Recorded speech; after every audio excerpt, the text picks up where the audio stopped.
The breeze from the ocean drifted in through the balcony doors, and I remember thinking, this is exactly how it's supposed to feel. Wrapped in a white robe, toes tucked under me, I watched the sun melt into the sea with a glass of champagne in hand. Everything looked like a dream, the kind of honeymoon I used to imagine when I still believed in fairy tales. Liam had knocked out early, blaming the wine and the sun, and I let him rest. He looked peaceful, like the man I said I do to just days ago. For a moment, I let myself believe I was exactly where I belonged. It was late when I reached for his phone. I wasn't trying to be sneaky. I just wanted to set an alarm for the boat tour the next morning. He'd left it on the nightstand, no passcode, just open like he had nothing to hide. I didn't think twice. But the moment I picked it up, the screen lit up with a name I recognized. Not from stories he told me, no, from the way he avoided telling them. And right there, bold and bright, was her message. Wish you were here instead.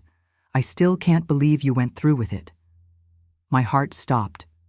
That's not an exaggeration. It actually stopped. I just stood there, holding the phone like it was a live wire. The room suddenly felt too quiet, too cold. I didn't speak. I didn't cry.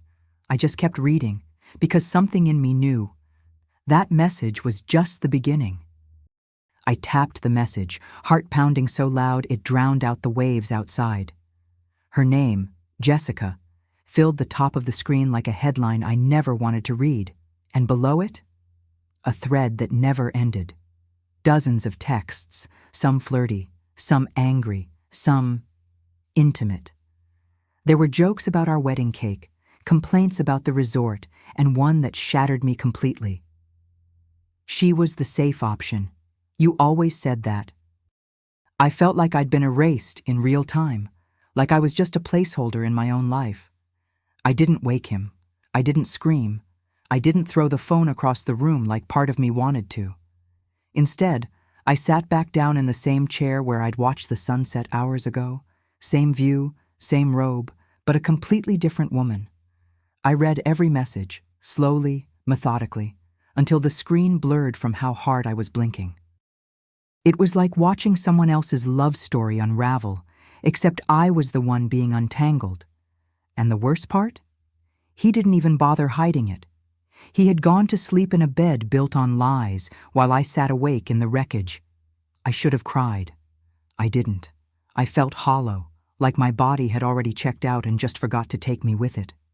Every vow he made played on repeat in my head, but now they sounded like dialogue from a movie I'd once loved. Beautiful, but fake. I kept scrolling, kept reading. Not out of curiosity, but because I needed to know how deep it went. How long I'd been living in the shadows of someone else's spotlight. At some point, the sun started to rise. I hadn't slept. I didn't even realize how long I'd been sitting there until the sky turned pink and the birds began to stir. Liam shifted under the covers, murmuring something incoherent before turning onto his side. I looked at him, really looked, and I couldn't recognize the man I thought I married. All I could see was someone who had stood next to me at the altar while tethered to someone else behind my back. I used to feel lucky. That morning I felt stupid. Still, I didn't make a scene. I folded his phone screen down, placed it quietly back on the nightstand, and walked into the bathroom like it was just another day. In the mirror, I saw a woman who had loved fully, trusted blindly, and paid for both. I brushed my hair, put on my moisturizer, and practiced a smile, not for him, but for me. I needed to see if I could still fake it. I could. But something inside me had shifted, permanently, and no amount of pretending would undo what I now knew. He woke up hours later, kissed my shoulder, and asked if I wanted room service. I said I'd rather go to the spa. He smiled, relieved I wasn't upset about his early night. I didn't say a word. Instead, I packed my bag, slipped my passport into my tote, and walked out of that hotel suite without looking back. He thought I was going to get a massage. What I actually got was clarity. I sat at the airport cafe, barely touching the overpriced coffee in front of me. My boarding pass was tucked inside a book I wasn't reading. All I could focus on was the screen of my phone and the message thread I had saved, just in case I ever needed to remind myself I wasn't imagining it. Each message between Liam and Jessica felt like a tiny pin, pricking what little hope I had left. He hadn't just made a mistake. He had built a parallel life, one where I was the fallback plan, not the chosen one. Scrolling through those texts, I saw the full story, not mine, but theirs. The late-night check-ins, the jokes about our wedding playlist, the casual way he downplayed everything. She's sweet, but she doesn't challenge me. That one stung more than I expected. Like being faithful was boring, like being safe meant being disposable. I remember thinking, was I ever truly his, or just a safe harbor until the storm passed? Every answer I thought I had about our relationship suddenly unraveled, line by line. But the worst part wasn't what he said. It was how normal it all seemed. No guilt, no fear, just comfort. Like he never expected to be caught, because deep down, he didn't think I'd ever look. And maybe he was right. I wasn't the type to snoop or dig. I trusted him with the kind of faith you only give once. And when that faith breaks, it doesn't shatter loudly. It collapses quietly, like a house you forgot had cracks in the foundation. The flight board dinged overhead, calling out destinations I wasn't going to. I was heading home, not because I wanted to, but because staying felt like agreeing to disappear. I didn't cry. Not at the airport, not in the cab, not even as the wheels lifted off the ground. I just sat there, still, like my body was in motion, but the rest of me had shut down. When the flight attendant smiled and asked if I was okay, I smiled back and said, "Just tired." And in a way, that was true. I was tired of pretending everything was fine. I kept hearing his voice in my head, not the sweet one he used with me, but the one in the messages, colder, sarcastic, detached. "Camille's not a risk, she's stability." As if loving me was some kind of career move, not a choice from the heart. I tried to remember the last time he looked at me like I was enough, not convenient, not useful, but simply enough. I couldn't, and that realization gutted me more than any betrayal, because somewhere along the way I had stopped asking for more. I had accepted crumbs and called it a meal. When the plane landed, I didn't feel relief. I felt numb. Like I'd left a version of myself behind in that hotel room, the girl who believed in second chances, in marriage, in vows whispered under soft lights. I wasn't angry, not yet. Anger needs energy, and I had none. All I had was a plan forming in the back of my mind, not revenge, not confrontation, just removal, quiet, clean, complete. I wasn't going to break anything. I was just going to leave. Back at the apartment, I didn't turn on the lights. I dropped my bag by the door and just stood there for a minute, letting the silence wrap around me. It wasn't peaceful. It was sharp, echoing off every surface like the space already knew something had ended. I walked through each room slowly, not touching anything. Our wedding photo still sat on the hallway table, angled just right so guests would see it first. I picked it up, stared at it, then turned it face down without a sound. I opened the closet and stared at my dresses, still lined up like soldiers in a life that no longer fit me. I wasn't even sure where to start, but then I remembered the message he'd sent 2 days before the wedding. "Let's just get through this weekend. I'll figure it out later." My hands trembled, not with sadness, with clarity. He had already made his decision. He just didn't think I'd ever have the nerve to make mine. But he was wrong. I wasn't going to stay and wait to be chosen. The next morning, while he probably thought I was having breakfast in a fluffy robe, I was at the airport, boarding a flight home. I didn't leave a note, not yet. There was something satisfying in the silence, in not giving him the chance to spin it, to soften the blow. He thought he knew me, calm, forgiving, dependable. But that's the thing about quiet women. We don't make noise. We make exits. I got home a full 24 hours before Liam. He had no idea I'd left the resort. No idea I wasn't sipping cocktails by the pool or booking another couple's massage. The moment I walked through our front door, I felt it. Not sadness, but relief. That place wasn't a home anymore. It was a stage where I'd been performing a version of myself for far too long. And now I finally had the space to stop pretending. I didn't cry. I didn't collapse. I got to work. I started with the closet. My dresses, my shoes, my favorite scarves, all of it, carefully folded and placed into the same suitcase I brought on our honeymoon. It was almost poetic, packing my old life away, using the bag I thought I'd start a new one with.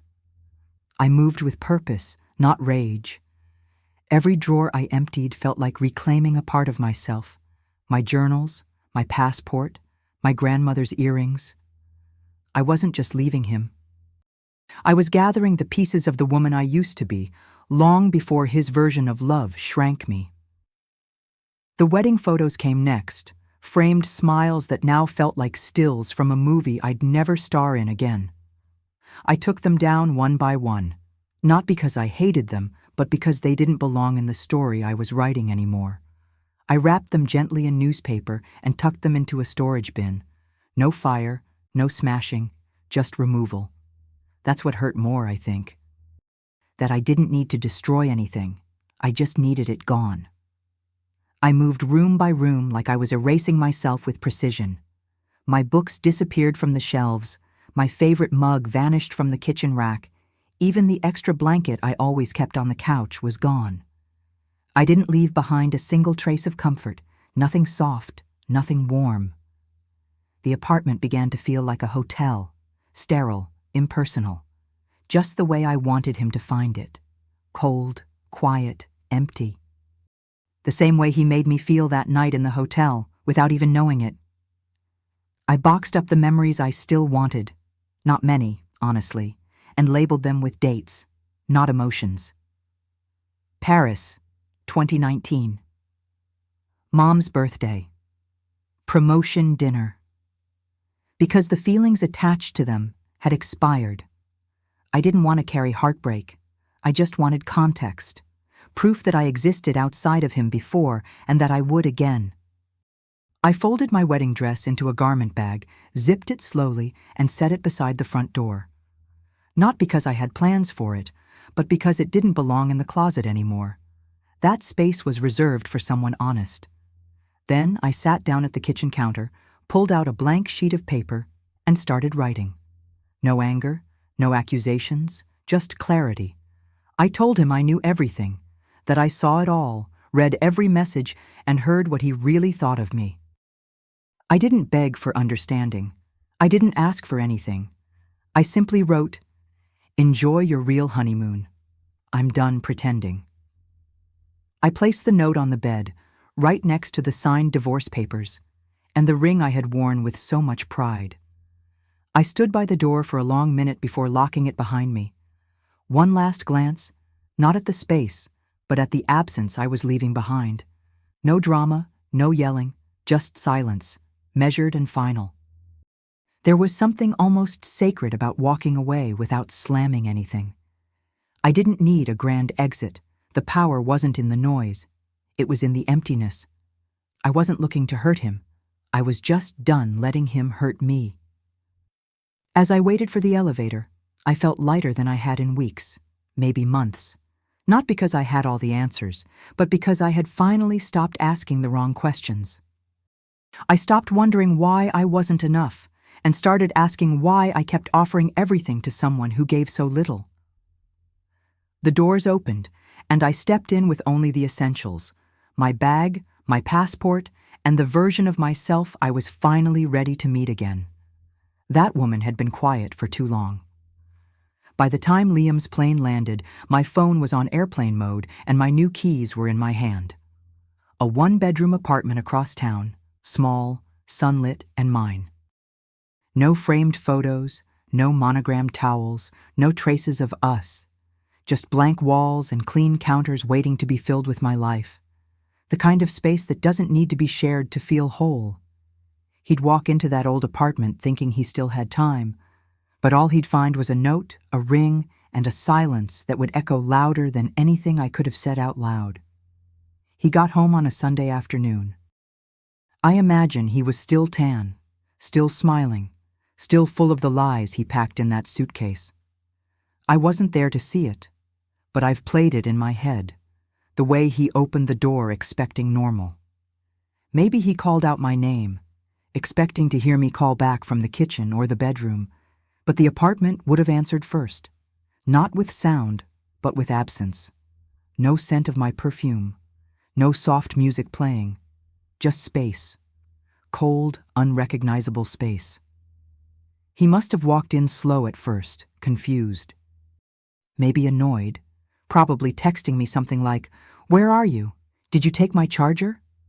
I can picture him walking into the bedroom, still halfway distracted, before he saw it.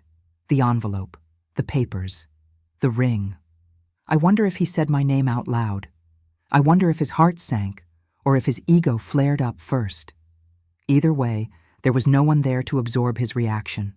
No one to catch the guilt, the shock, or the regret, if he even felt any. I'd placed everything just so. The letter on top, folded cleanly. No tears on the paper, no dramatic handwriting. Just the truth. That I knew, that I was done, that he could have the version of life he wanted, just not with me. I wonder if he sat down on the bed, if he held the ring and realized for the first time how heavy it actually was.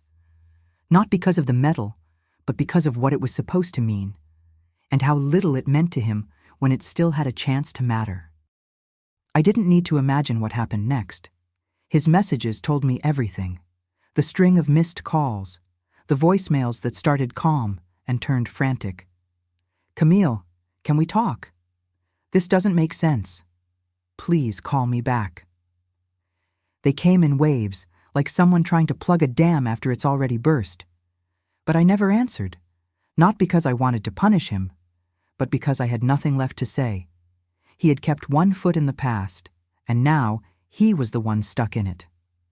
I think he expected a fight, a meltdown, some explosion of anger he could latch onto and spin into a narrative. She overreacted. It wasn't like that. I was going to end it. But I didn't give him that out. I gave him silence. The kind of silence that doesn't beg, doesn't chase, doesn't explain. The kind that tells you everything by refusing to say a single word. That's what scared him. Not losing me. Losing the control he thought he'd always have over the version of me that waited, forgave, believed. When his lawyer finally called mine, it was all business.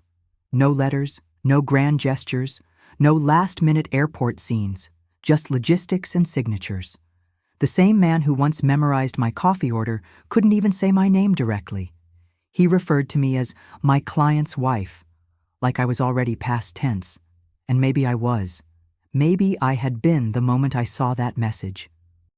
Or maybe I'd been disappearing long before, and neither of us had the courage to admit it. Sometimes I wonder if he ever sat in that apartment and tried to feel me there. If he opened drawers that used to be full, reached for mugs that were already gone, walked past empty hangers without understanding what they symbolized. Maybe he stood in the doorway, holding his phone, scrolling through our old photos, trying to decide if any of it was real. Or maybe he didn't think that deeply. Maybe he just cursed the silence for being louder than my voice ever was. I never asked him why. That was the part that surprised even me. I didn't want to know what he was missing or what she gave him that I didn't. I didn't need another version of the truth, twisted through guilt or shame. I had seen enough, read enough, felt enough. What I needed was to make peace with the fact that he made a choice. And now, so had I. There's a strange kind of strength that comes from choosing yourself quietly, without needing applause. He once told me that I was the most dependable person he'd ever met, like that was a compliment. But now I see what he really meant. He thought I'd always be there. that I'd absorb the weight of his indecision and keep smiling through it. But here's the thing about people like me. We may stay longer than we should. We may give more than we get. But when we leave, we don't come back. It's been a few weeks now. I wake up in a different bed, in a smaller apartment, where everything is exactly where I left it.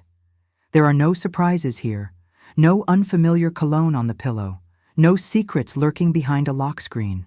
Just quiet. Honest, uninterrupted quiet. I make my coffee slowly. I water the plants I bought myself. I sit by the window, let the sunlight hit my face, and breathe in the kind of peace you only notice after chaos. No one knows where I am unless I want them to. I didn't tell anyone the full story, not my friends, not my mother, not even the woman who rented me this apartment. I just said I needed a fresh start, and left it at that. There's power in keeping the truth close, like a secret that no longer controls you, but still belongs to you. I didn't need validation. I didn't need revenge. I just needed to step outside of the narrative he wrote for me and start crafting my own. One without apologies. One without footnotes explaining why I stayed too long, but I did something I never expected. I opened a blog, not under my name, not with my face, just a quiet space called Quiet Exits, a place for women who've left, not with drama, not with a bang, but with clarity, with grace. I didn't scream when I walked away. I didn't need to. The silence said it all. And now, I use that silence to write. Not about him, but about us. The women who knew when enough was enough. The stories that come in are quiet but powerful. One woman left after 20 years, packed her car, and drove to a city where no one knew her name. Another hid her passport in her child's toy chest for 3 weeks before she could leave safely. These aren't cries for help. They're echoes of something deeper. Women reclaiming their right to walk away without asking for permission. I read each submission like scripture. I don't respond with advice. I just say, I see you. You did the right thing. Some nights, I wonder what he tells people. If he says I went crazy, or that we grew apart, maybe he tells the truth. But it doesn't matter anymore. I don't live in that version of the story. I live in this one, where my peace doesn't depend on anyone's approval, where I don't have to explain myself or shrink to be loved, where I stopped trying to make sense of someone else's chaos and just started building something steady, something slow, something mine. There's freedom in the ordinary, in grocery shopping alone, in choosing the furniture, in not having to wonder if a smile hides a lie. I thought healing would look like a breakthrough, a single moment of release. But it's not. It's quiet. It's folding laundry on a Sunday without crying. It's cooking dinner for one and seasoning it just the way I like. It's writing something honest and not deleting it. It's waking up and not dreading the silence, but welcoming it like an old friend. Sometimes people ask me what really happened. They want the juicy parts, the scandal, the betrayal, but I never give it to them. Not because I'm protecting him, but because the ending isn't his. It's mine. And it doesn't belong to anyone who didn't live through it. I tell them simply, I left because it stopped feeling like love. That's usually enough. If they press further, I smile and say, some exits don't come with fireworks, just closed doors and full hearts. I never threw a fit. I never shattered dishes or burned photographs. I didn't need to. The most powerful thing I did was walk out without asking for applause, without waiting to be understood. That's what Quiet Exits is really about. Not drama, not revenge, just the quiet, fierce courage of knowing when to go and doing it. There's something sacred in leaving with dignity, in choosing peace over explanation, in saying nothing and meaning everything. I didn't break anything on my way out, only the illusion that I'd stay. And in the space that illusion used to occupy, I built something new. Not louder, not bigger, just real.